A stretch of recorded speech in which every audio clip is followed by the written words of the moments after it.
राज्यात मागील काही दिवसांपासून पावसाने विश्रांती घेतली आहे. ऑगस्ट महिन्यात शेवटच्या आठवड्यातच कुठेच पाऊस झाला नाही, परंतु आता राज्यात पावसासाठी पुन्हा पोषक वातावरण तयार होत असून लवकरच पावसाला सुरुवात होण्याची शक्यता आहे.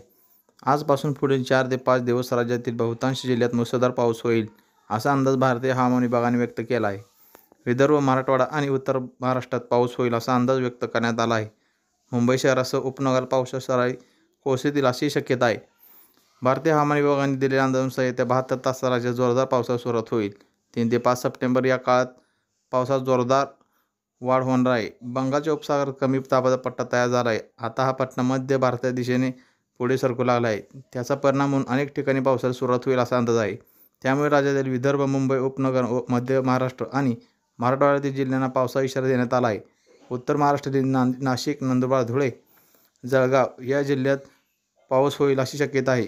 कोकणातही अशा ठिकाणी पावसाची शक्यता आहे. ठाणे, पालघर आणि आसपासच्या जिल्ह्यात पाऊस होण्याची शक्यता आहे. हवामान विभागाने दिलेल्या माहितीनुसार जुलै महिन्याच्या सरासरी पावसाचा आकडा पार झाला आहे. मुंबईतील पावसाने सरासरी 1000 मिमीचा टप्पा ओलांडला आहे, तर जुलै महिन्याची सरासरी अवघ्या 14 दिवसात पूर्ण करण्यात आली आहे. जुलै महिन्यामध्येपर्यंतच जुलै महिन्याच्या सरासरी एवढ्या पावसाचा टप्पा पार केला आहे.